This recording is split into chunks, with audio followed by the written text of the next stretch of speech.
I knew I was in trouble the second Tiffany Thompson looked at my boots like they were tracking manure. "Please leave them outside," she said, all polite poison, like I was a cable guy who overstayed his welcome. I nodded, kicked them off by the door, and stepped into the kind of house that smells like waxed wood and lemon polish. I was 19. Name's Zane Miller. Grew up outside Emporia, Kansas. Raised on a foster farm with more cows than people. That winter had been dry and mean. I left with Rafe Holloway the second we could scrape enough gas money to get to the city. He landed a fry cook job at a highway stop. I picked up busser shifts at a diner off exit 47. Then Jasmine Thompson walked in. Thursdays mostly, always with her college crowd. Blonde waves, smile like a dare, and a gold watch I swear cost more than my whole first truck. We got to talking after I topped off her coffee a few times, and 2 weekends later, we were walking past storefronts like the city owed us something. By late November, I proposed under the diner's string lights with a plain silver band. She said yes. Kissed me like home wasn't a place, just a person. Before we start, share in the comments. How's your day going, and where you're joining from? Thanks, and let's continue. A week later, she brought up her parents' place, said we could stay there just for a few weeks until we figured out next steps. I said okay. Figured it would save us some rent. Figured love counted for something. First night in, I met the lawn before I met the house. That yard was so wide, the mailbox had its own zip code. The house itself was stone, tall, symmetrical, looked like it judged you before you even got to the porch. And I swear, Tiffany opened the door like someone had just spit on her rug. Dinner was salmon with skin and judgment. Tiffany asked me about my prospects with that tight little smile people use before saying something awful. I said I was still at the diner. She said, like that explained everything wrong with the world. The next morning, Jasmine told me I didn't need to go back to work, said we should focus on bigger plans, maybe look into real estate or trade schools, just like that.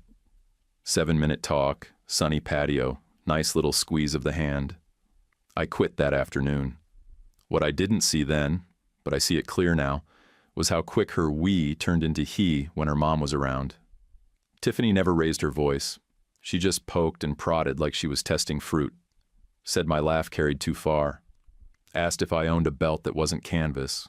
Noticed I washed dishes, like someone who's never had glassware. Jasmine didn't fight back. She just changed the subject, every time, and every time it chipped something off me. One night, I caught them whispering in the hallway.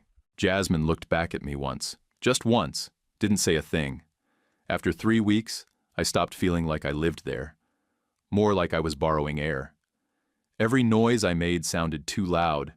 I started timing my showers to no one else's schedule, folded my shirts tight and neat like it had earned me grace. I still told myself to be grateful. Free roof, warm bed, but you can't out-thank contempt. It's not a fair fight. Last straw was a casual dinner. Just pasta and soft jazz. Tiffany asked if I'd thought about life insurance, in case you ever plan to be responsible. Jasmine laughed, not at me, just out loud, like she didn't notice I'd gone silent. I stood up, pushed the chair in slow, said I was going out to get some air. I came back inside after that breath of air because I still believed leaving once didn't mean leaving for good. The house was quiet in the way that lets you know people are listening anyway. Next morning, Tiffany left a printed job listing right in the middle of the kitchen counter, weighted down with a crystal paperweight like it was a museum piece. Junior consultant with Polish, it said in bold. When I picked it up, she smiled and told me not to be offended because we all have our lanes, and it was important to know which ones fit us best. I set the paper back down flat and kept my mouth shut, which felt like swallowing glass. I tried pride next, folded up the cash I had left from my last diner check and offered to pay rent, real rent, the kind grown men pay without being asked. Tiffany took the money, looked at it like it might stain her fingers, and slid it back across the island. She said I could contribute by not causing friction, like friction was a hobby I'd picked up on purpose. Jasmine stood there twisting her ring, not looking at either of us, and I put the 20s back in my wallet slower than I needed to. Days shifted without anyone announcing it. Jasmine started picking late classes, then later friends, then dinners that ran past midnight. I stayed behind with their dog, a big quiet thing that leaned against my leg like it knew better than to ask questions. I ate cherries from a grocery bowl one at a time, checking the room between bites like someone might tell me they were decorative. The house had rules that never got written down, and I kept breaking them just by existing. One night I grilled chicken because nobody said not to. I kept the flame low, flipped it careful, thought I'd done okay. Tiffany took one look, pressed a hand to her forehead, and whispered about her blood pressure like she was on a stage. Jasmine said, "Mom, it's fine. It's just smoky." And Tiffany closed her eyes like she'd been struck. The rest of the meal passed in tight silence, forks scraping, the dog sent away. Jasmine didn't meet my eyes again. The next evening, she came into the guest room with a cardboard box and a roll of tape. Her voice stayed low, like she was afraid the walls would hear. "We rushed this," she said, and didn't say my name. "She packed my shirts the way you wrap a lamp you don't like but can't throw away, careful but distant, patting the corners so nothing broke, but nothing stayed close." I asked if we were talking or deciding, and she said she needed space right now, which meant she needed me gone. I stood on the curb with a duffel bag, a knotted trash bag, and $84 counted twice to make sure it was still real. The house lights stayed on behind me, bright and warm, like nothing had changed. I tried to stand straight, tried to look like a guy who chose to leave instead of a guy who got pushed. A cab slowed, then stopped. The driver looked at my bags, then my face, and said, "Son, I'll get you someplace safe." I didn't argue. I just got in. He dropped me at a 2-story motel a few miles down, beige paint peeling, vacancy sign flickering like a bad eye that couldn't close. The night clerk pointed me toward the office door and said I should talk to Harvey Phillips if I needed work. Harvey sized me up without standing, eyes quick, smile thin. He smelled weakness the way some people smell rain. He said I could do desk and handyman work for $11.25 an hour, sleep on a bunk off the laundry, and follow simple rules. Answer phones, mop, fix what you can, don't make decisions, he said, tapping the desk to count them. I took it because I didn't have the room to be picky. The bunk rattled when the dryers kicked on, and my clothes always smelled like soap I didn't choose. Harvey hovered. He corrected me in front of guests, took credit for fixes I made, and reminded me who signed the checks even when he didn't have to. I kept my head down and did the work, learned which pipes whined and which doors stuck, learned the rhythm of late arrivals and early checkouts. By the third day, I noticed the towels. Harvey counted them like they were gold coins, logged numbers with a stubby pencil, frowned at shortages. Then I saw him loading his trunk after shift, white bundles tucked under a tarp like contraband. I watched from the side door, said nothing, and kept mopping until the floor shined and his car disappeared down the road. New Year's week came in swinging. Sideways snow, windshield ice that stuck no matter how hot the defrost, and a wind so sharp it rattled my gums. Most rooms stayed empty, and the lobby buzzed like a forgotten fish tank. Lights on, nothing moving. I was on solo swing again. Harvey liked to disappear on holidays, to audit from home, whatever that meant. I ran front desk and janitorial until my ears rang from silence. Near midnight, the intercom clicked on.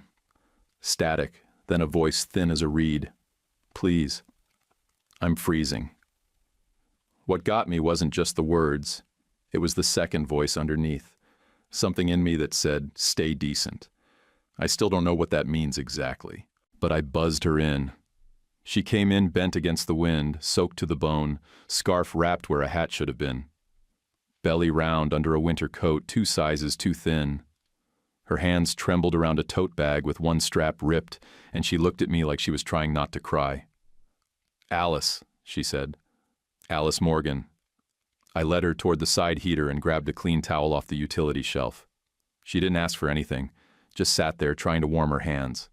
I offered a bottle of water and a pack of saltines I kept behind the counter, and she took them like they were diamonds. We didn't talk for a few minutes. She needed that silence. Then it came out in pieces. She grew up in the foster system, bounced between group homes, aged out at 18 without so much as a card from anyone. She said she'd been told her whole life that her parents didn't want her, that the baby's father disappeared the second she told him. A few days back, she almost got hit by a car walking along the shoulder near the shelter. Now she was just trying to stay dry and upright until morning. Hallways, parking decks, any place without snow on the ground. "You can't sleep out there," I said, already knowing I'd break rules for her. "I don't want trouble," she said. "Just heat. For an hour. I'll leave before dawn." We sat in the lobby, heater humming, her feet steaming through wet socks. 15 minutes later, the front door banged open. Harvey. "Happy audit," I muttered, standing up quick. He didn't even look at me. His eyes went straight to Alice. "What's this?" "She's freezing. It's 20 below. I let her in to warm up." "This is not a shelter, kid," he snapped, walking straight toward her. "Get up. You gotta go." "She's pregnant, Harvey. Come on." He ignored me, grabbed the towel from her lap and tossed it onto the desk like it had offended him. "Not our problem. You want to help strays? Do it on your own time." Alice started standing. Her boots scraped the tile. I can still hear it. He waved his clipboard like it proved something and marched out for his usual midnight smoke. I watched him go, counted to 20, then opened the side entrance and called her back. "My bunk's off the laundry room," I told her. "You take the mattress. I'll take the floor." She shook her head, near tears again. "I can't let you—" But I was already walking, already hauling the extra blanket off the shelf and tossing her my hoodie. "You're not freezing to death because of some idiot with a key card." We moved fast, quiet. I laid out what little I had: old pillow, camp blanket, clean pair of socks. She curled up on the bunk like someone afraid of taking up too much space. The baby didn't kick, but I could see the pressure through her coat. She whispered thank you as I shut off the lamp, then turned to face the wall. I slept on a folded towel. At 6 sharp, Harvey burst in like a landlord in a bad sitcom. Door open, clipboard swinging. "I knew it," he hissed, like he caught me robbing the safe. I stood up and moved between him and the bunk. "She's leaving right now. I just gave her a place to rest. That's it."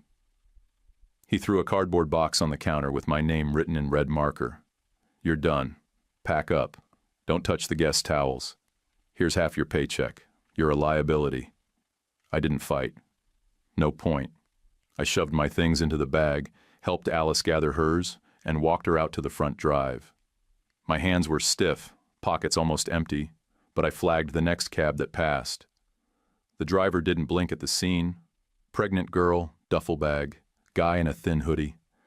Just nodded and said, "Where to?" "County hospital," I told him. "The one that takes walk-ins." Ride was quiet. I could feel Alice shaking beside me, not just from the cold.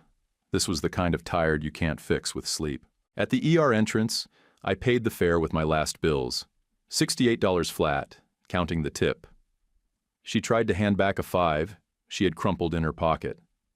I closed her fingers around it and shook my head. I handed her my knit hat. Told her it wasn't much, but it was warm. She laughed once, soft and breathless. "I'll never forget this," she said. "You don't have to," I told her. "Just get inside." I waited outside the doors until the intake nurse came around the corner. She looked at Alice, then at me, and said, "We've got her." I didn't have a plan after that, but walking away I knew one thing without question. It was the best decision I ever made. I hadn't unpacked more than a week's worth of clothes in that rented room, just enough to keep the smell of detergent from turning sour. It had a rusted back porch and a heater that whined like it was owed something.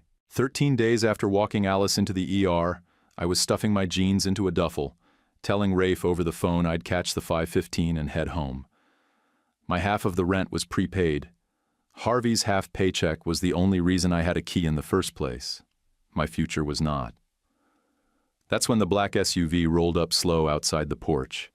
I peeked through the blinds, ready to ignore a salesman or a repo guy, when the back door opened and Alice stepped out. Different coat, Same eyes. I met her halfway down the walk. She looked rested, not fully, but like someone had finally handed her a roof and a reason to believe in it. Her voice didn't shake. "You got me to the right hospital," she said. "They kept me, and the father I never knew, he found me there." I didn't know what to say. I just kept my hands in my pockets and nodded once. "His name's Gregory Morgan," she went on, voice low, like it still didn't seem real. "The guy with the EV company, the charging network, the one on billboards. You've seen them." "Yeah," I said. "My uncle used to curse his name every time his truck stalled near one of those chargers." Alice smiled for half a second. Then she pulled a photo from her pocket. It was folded neat and had that new paper gloss. A baby, red-faced and blinking, swaddled in hospital blue. "This is Tommy," she said. "Born the morning after I got there." I took the photo. My fingers left a smudge, but she didn't mind. She kept talking. Gregory's people had alerts with area hospitals. Risk management matched my name when I signed the intake forms. They called in a field investigator who brought Gregory the same day. He was already sick, fighting something. But when he saw me, he just stopped what he was doing. Said my name like it was the answer to a question he asked 20 years ago. I didn't know where to look. Her eyes were full, voice steady, like the ground beneath her finally held. "I'm not here for charity," she said, "but I owe you. You got me there. So, here's the deal." She stepped aside, and a man in a dark suit came around the front of the SUV. Neat haircut, quiet eyes, moved like someone used to people getting out of his way. "Silas Boone," he said. "Driver, logistics, personal aid to Mr. Morgan." He held out a slim folder. "Mr. Morgan's holding company has signed a 90-day management agreement with the property known as Cardinal Lodge," he said. "Effective immediately. Transitional operations under private oversight. Mr. Morgan would like you to run it. You'll have a controller watching the books and a property manager on call." I opened the folder. Actual letterhead. Signatures. Notarized pages. My name printed clean in black ink. Silas continued like this was just another Tuesday. "Your responsibilities include floor management, staff supervision, and maintaining honest operational integrity. You'll report to both the controller and the property manager during the 90-day window. After that, assuming performance benchmarks are met, ownership options may be discussed." I looked at Alice. "He didn't want your name," she said. "Didn't even ask. Just said, someone decent kept her alive. Let's make sure he lands on his feet. I told him you were more than decent, and I asked if we could give you the first shot." I could still feel the threadbare towel from the motel bunk in my duffel. Could still taste the saltines. 2 days later, I had a badge with manager on it and a master key that didn't jiggle in the lock. The new sign order came in by courier. Fresh lettering, a modern look, simple and clean. I hung it myself, hammer steady, hands not quite shaking. Then I called Harvey into the office. He came in slow, trying for smug but landing somewhere between confused and pale. I slid the folder across the desk. 90-day management, I said. "I'm under contract." "You're not." He chuckled once, weak. "You think you can—" "Hand over your badge." He hesitated. "Now." Harvey pulled it off his belt and set it down. I opened the linen inventory spreadsheet and pointed to 3 flagged entries. "We'll be reconciling this. Controller's already reviewed last month's supply chain. You got anything else in your trunk? Now's the time." His face dropped like the air left his chest. No speech, no scene. He just left. By end of day, the staff had been briefed. Silas stood near the lobby, silent as a pillar, making sure everything stayed civil. I cleaned out Harvey's office and found a stash of marked-up invoices, half a pack of poker chips, and a dented flask behind the file cabinet. Rafe came in that night with his tool belt slung low and a cook's apron balled under one arm. I met him in the break room with a handshake and a job title. "You're kitchen lead and maintenance wrangler," I told him. Pay's still low, but dignity's part of the benefits. He nodded. Only one rule? No nickel-and-diming people who are cold. He grinned. Then we're good. First thing I did after Harvey was gone was print out a blank floor map and tape it to the break room fridge. I used graph paper, sharp pencil, no labels at first. I wanted to learn the building like a body, where it creaked, where it clogged, which parts needed more attention than they asked for. I mapped room numbers, busted fixtures, vents that ran hot when they shouldn't, and doors that didn't catch on the first pull. I marked every complaint from the guest book and lined them up against the actual layout. It started to make sense, like a puzzle no one had bothered solving. Then I took a sledgehammer to the vending alcove outside room 24. It had been half-shuttered for months, machine unplugged, mice droppings under the snack shelf. I knocked it clean, patched the drywall, and turned the space into a locked supply cabinet for overnight staff, extra bedding, backup bulbs, aspirin packets. Opal, the part-time desk clerk who'd been covering nights, called it smart, and I told her it was just common sense. She came on full-time the following week, officially listed as nursery care and staff support. We gave her a corner room on the first floor and set up Tommy's crib near the window. She had a quiet way about her, slow to speak, always watching, arms like anchors. I started checking in every morning and again before my shift ended, just to see the kid breathing steady, hear her hum whatever old song she knew from back when radio still ruled kitchens. Silas kept parking outside on my late nights. Never explained it. Didn't need to. Just leaned against the SUV sometimes, nodding once if I looked his way. Made people behave. Made me sleep easier, too. Alice stopped by 3-4 times a week with forms. Insurance binders, vendor bids, payroll policy templates, stuff written in small fonts on thick paper meant to confuse regular people. But I found out something funny. I liked it. Paper didn't lie. Paper told you where the cracks were. I started keeping a binder with color-coded tabs and wrote questions down before each check-in. Every Tuesday and Friday I had standing calls with the controller and the property manager. We reviewed cash flow, CapEx reports, and incident logs. Both of them knew their stuff. One was a hawk, the other more relaxed, but neither tried to talk down to me. We kept things clean, professional. Me and Alice didn't flirt, didn't fish, didn't crowd each other's space. But we had this rhythm, both of us saying good call at the same time or reaching for the same highlighter during a walkthrough. Then the inspector came. He walked in like he owned the place. Mid-50s, peppermint breath, clipboard thicker than it needed to be. Said he was there for a random compliance review, even though the timing felt anything but. Half his list was nonsense. Non-standard signage, paint discoloration near fire doors, questionable floor slope near the boiler room. He circled the elevator call button like it had committed a felony. After 30 minutes of walking and smirking, he dropped the line.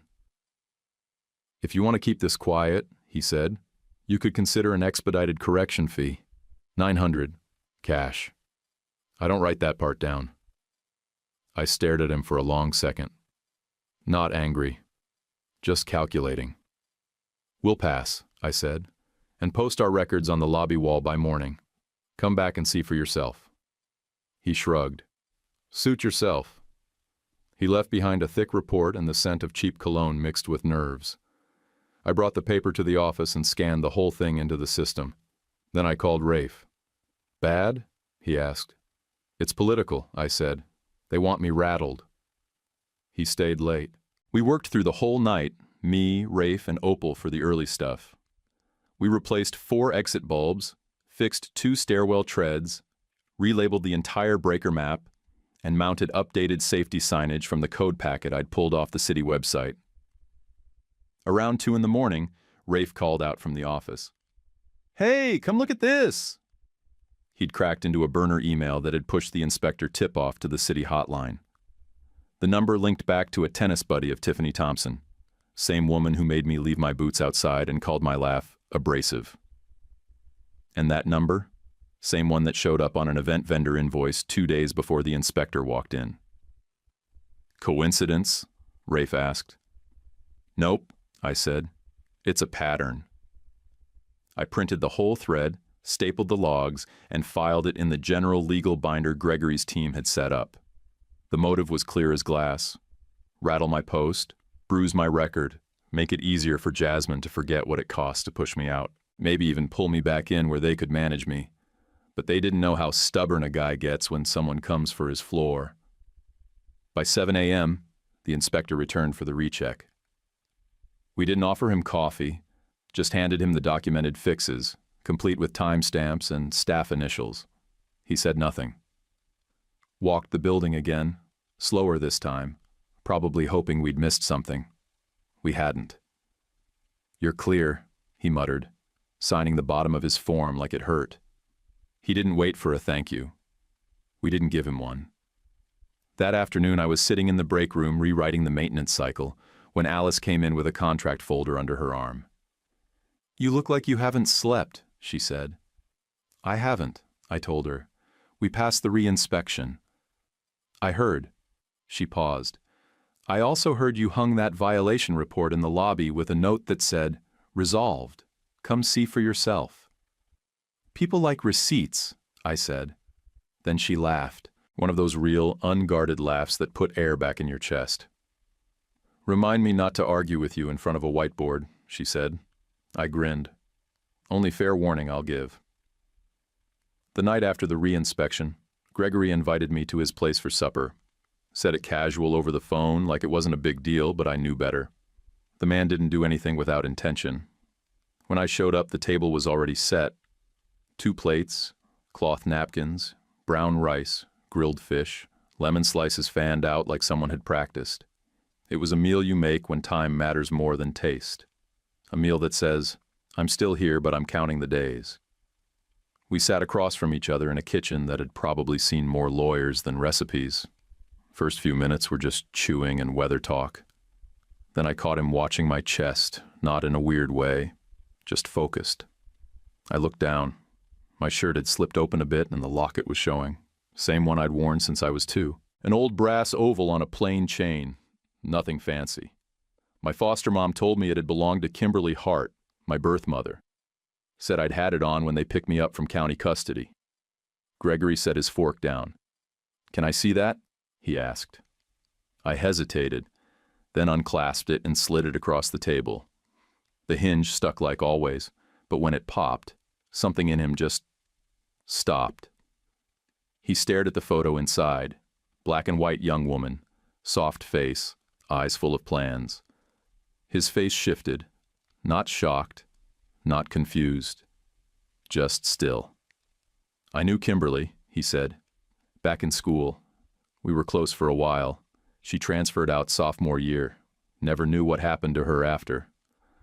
Rafe would have cracked some line about my luck with women. I just sat there with my hands flat against the table, breath held. Gregory turned the photo toward the light. She dated someone else after me. Pre-law kid, sharp dresser.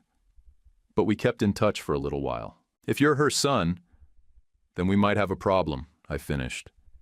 He nodded once. No panic, no denial. Just math. Cold and necessary. We cleared the dishes in silence. He poured decaf like we were at a diner booth, then said, "I'll call the lab first thing. I'll cover the rush. We need to know. Now." I didn't argue. There was nothing else to say. "If I am yours," I said, "then I'll walk away from Alice. No hesitation. And if you're not?" I looked him in the eye. "Then I don't see a reason to walk." We sat with that for a beat. The weight of it. The kind of weight that doesn't raise its voice. Gregory ran a hand through his thinning hair and leaned back. "She told me what you did, Alice, about the motel, the ride, the money. My investigator confirmed all of it." I nodded, still not sure where this was going. He kept talking. "I didn't find her first. Lenore and Ronan did. My stomach went cold. They were there before you? Not at the hospital, but before that. They caught wind of something. Maybe from a contact in family court, maybe from a gossip thread. Doesn't matter now. What matters is they didn't want me to know. Ronan especially. That boy's been chewing glass ever since I made him step aside in the trust rebalancing. Your ex-wife leaned on a notary, didn't she? Yeah, tried to pull copies of my living will, pushed for early distributions, used Ronan like a crowbar. I exhaled through my nose. And the alley? Gregory paused. He didn't look at me when he spoke. Silas was the one who told me. They didn't hit Alice, just tried to scare her. A gray coupe, no plates, slow roll up the curb, one guy with a crosshatch scar behind his ear, two more on foot, all hooded. Same car showed up near the clinic the week before. Same posture. Intimidation, not contact. Why wasn't it in the news? Because money doesn't like headlines. We filed internal reports. Hospital security logged the license plate attempt and filed a HIPAA complaint when one of the men tried to ask a nurse about her schedule. I swallowed hard. Silas saw one of them? Ronan's old college roommate, known history of freelance work. He didn't touch her, but he was near the nurse's station long enough to raise flags. It was enough for the detective to connect dots. I leaned back in my chair. The air felt thin. She okay? I asked. Gregory nodded. She's strong, but she's scared, and she doesn't know we're doing the test. I want to keep it that way until we're sure. I nodded. Me too. He stood, then hesitated, and laid a hand on my shoulder. Not heavy, not showy, just weight. It stayed there for a second longer than needed. I don't say things I don't mean, he said. If you turn out to be my son, I'll do right by you. But either way, I already owe you for protecting Alice when I couldn't. I didn't trust my voice. I just picked up the locket and reclasped it. Alice was standing in the hallway when I left. She wasn't listening, wasn't spying, just holding Tommy and watching the front window like the world was about to shift again. She smiled when she saw me. Everything okay? Yeah, I said. Gregory just wanted to go over some vendor approvals. Told me you're switching medical carriers for staff. We are, she said. Opal needed pediatric add-ons. Silas found a better plan. I nodded. Sounds good. Neither of us mentioned the test. Not yet. But when I stepped out into the cold, the locket was still warm against my chest. 2 days later, the results came in. Manila envelope, certified delivery, label stamped from a private lab out of Ohio. Gregory opened it first, hands steady but eyes tired. He scanned the page, then passed it to me without a word. Not father, not son, completely clean, top to bottom. Nobody said anything for a solid minute. Not because we didn't believe the paper. The seal alone looked like something from a courtroom. We just needed a second to let the air settle in the room. Sometimes relief doesn't crash in. It creeps, soft and sure, like a train you almost missed but didn't. Gregory let out a breath that sounded older than him. Alice had Tommy on her shoulder, and even the baby stopped squirming for a moment. I folded the paper and handed it back. Well, Gregory said finally, now you know where the door is, and where it isn't. I nodded. Appreciate you making it fast. That was the least I could do. We didn't hug. Didn't need to. That evening, Alice asked if I wanted to walk, 4 blocks down to the river path and back. Cold air, steady sidewalk, headlights humming in the background. We didn't talk about the test. We didn't talk about anything big. She said, eggs are up to $4 a dozen now. I said, Tommy only sleeps 47 minutes at a time. She nodded like that tracked with her data. We didn't hold hands at first, just walked side by side like two people who'd already chosen a direction and didn't need to argue it anymore. The hotel was full that weekend. Something about a youth sports tournament and a nearby wedding, plus word was starting to spread. Rafe had cobbled together a website on his busted laptop, cracked hinge, battery held in with duct tape, and somehow it still ran smoother than most big chain portals. He listed the rates, amenities, local diner recommendations, and a big header that read, not fancy, but honest. That line got copied to a dozen reviews in the first week. Our coffee got mentions too, real mentions. People said it tastes like someone meant it, or had depth. One guy even said it reminded him of a road trip that didn't go wrong. That one stuck with me. I tightened our listings policy. No anonymous reviews, no vendors without verified billing addresses. Every supply invoice got scanned, backed up, and spot-checked. I asked Opal to keep an eye on scheduling gaps too. Anything that might look like favoritism or waste. She caught on fast. One morning, Opal mentioned her sister's hospital bill, $1,740 and climbing, and it stuck with me all shift. That night, I pulled Rafe into the office and told him we were setting up an envelope system. Tipped vendors could round down or pitch in, and all of us on payroll could chip from overtime or break cash. First week we raised $812, mostly change, small bills, leftover vendor credits, and one anonymous envelope with a single $100 bill inside. I took my foster parents out the following Sunday. Family place off Route 9, plastic menus, green booths, smells like grease and comfort. Dad Miller looked me over and said, "You look tired and proud. That's a harvest face." "Feels like it," I said. They didn't ask about the motel or Alice, just sat with me like they always had. Present, quiet, unshakable. I wore the locket still. Not because I needed the mystery solved, it already was, but because it came from the only woman who gave me life and left something behind to prove it. Kimberly Hart might not have stayed, but she mattered. And a mother is still a mother, even if the world forgets to make room. Alice called later that week and asked if I could meet her at the store. "What for?" I asked. "Stroller shopping," she said. "Silas said we need a model that folds one-handed in the rain." I laughed. "That's oddly specific." "Exactly. Come help." We met in the baby aisle, cart already half full with wipes, bibs, and a rattle that looked like a steering wheel. I grabbed a red and black model off the test rack and tried folding it. It fought back. "That's not it," she said, watching me wrestle the thing. "Definitely not it," I agreed. We found one that collapsed like a beach chair and weighed less than Tommy's diaper bag. She nodded. "This one wins." "Back seat or trunk?" I asked. "Both," she said, "depending on how messy the day's been." We walked back to the hardware store parking lot without really noticing the distance. Outside, the wind kicked up a little, and I felt her hand brush against mine. Neither of us pulled away. Next thing I knew, we were holding hands.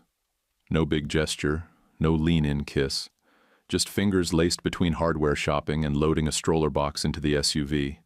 Felt like breathing, like the kind of thing you forget how much you need until it shows up quiet and correct. I looked at her once, really looked, and she smiled like it was no surprise at all. The night of the gala, I wore the only decent jacket I owned. Navy, one button, a little tight in the shoulders but clean. Alice wore a deep green dress that caught light like it was born for it.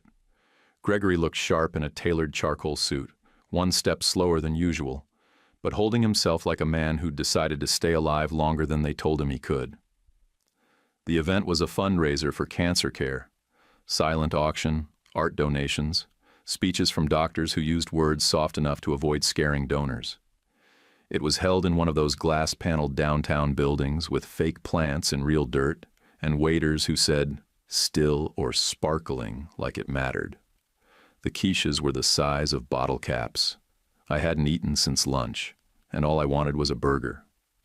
We were standing by the exhibit wall, picking between two landscape paintings, one of a crumbling barn in sunset light, the other a row of beach cottages with doors the color of sherbet, when I heard her voice.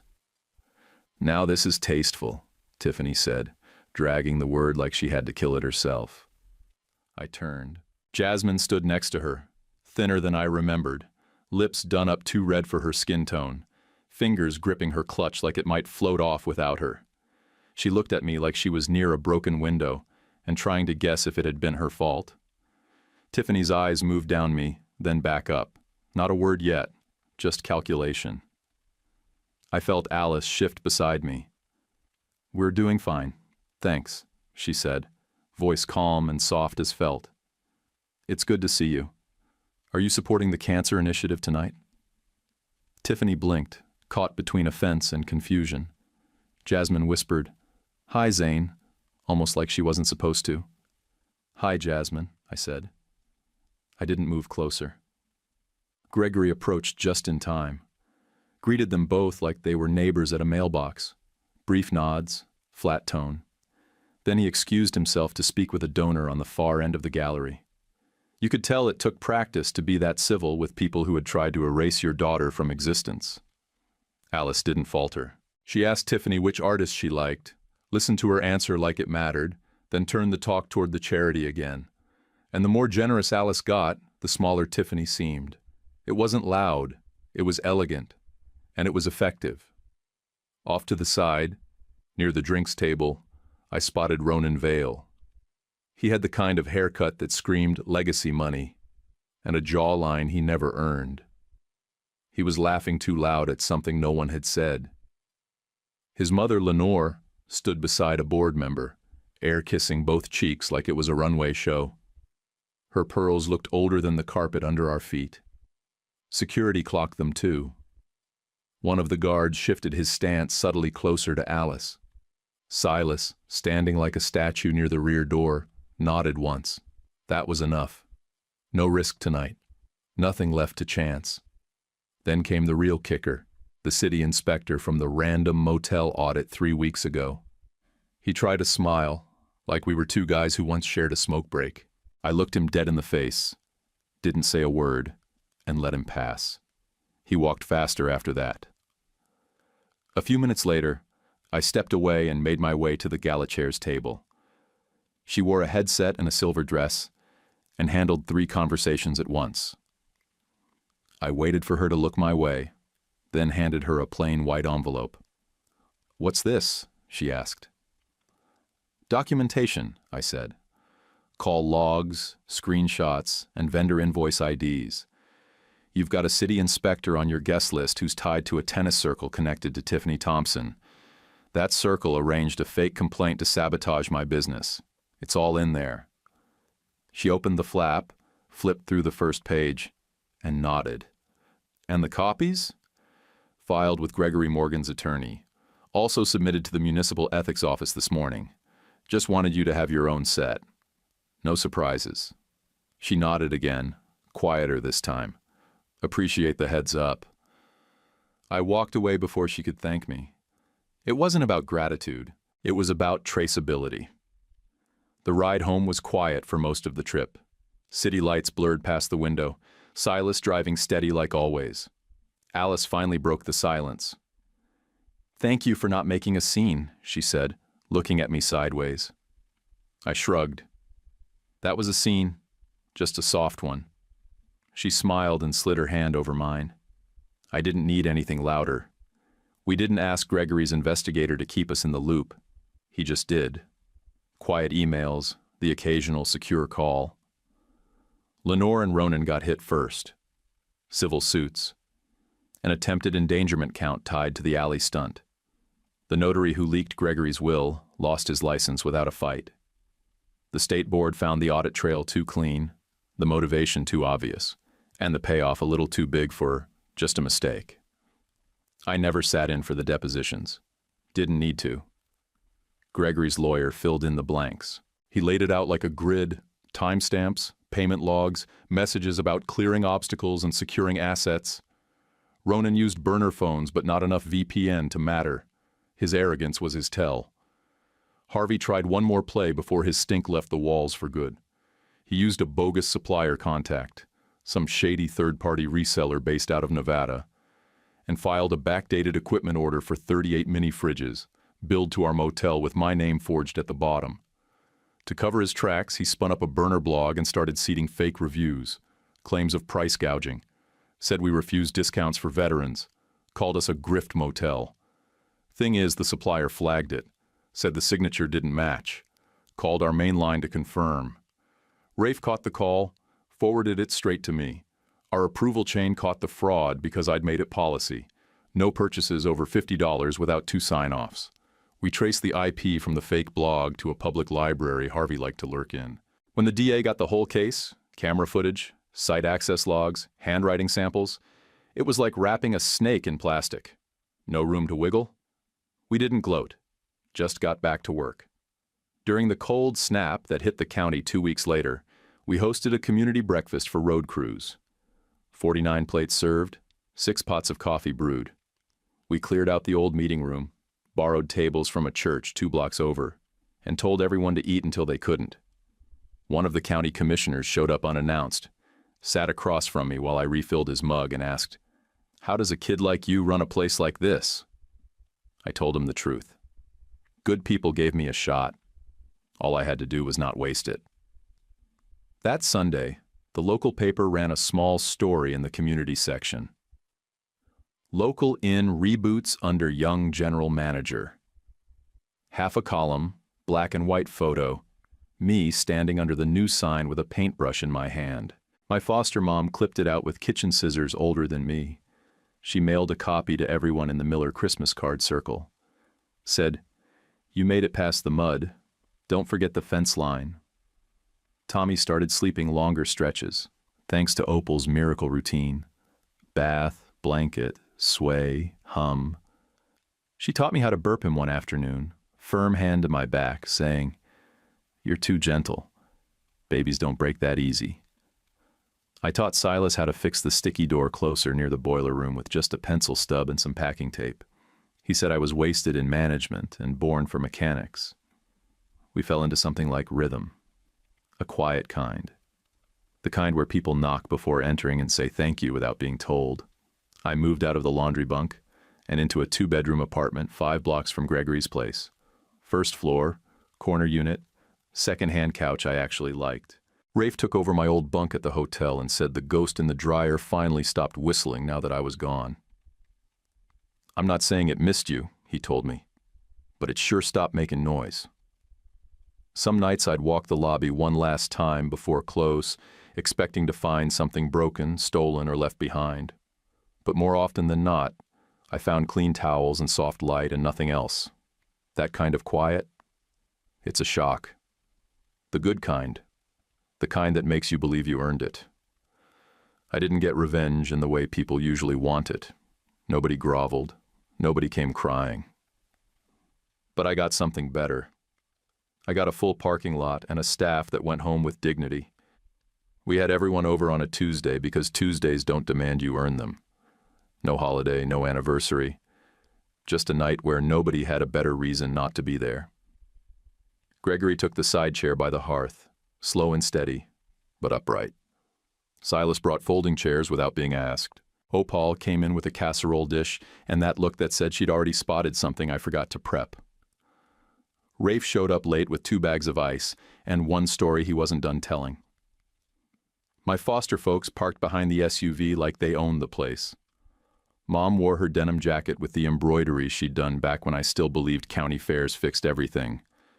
Dad tipped his hat walking through the door like he was entering a church.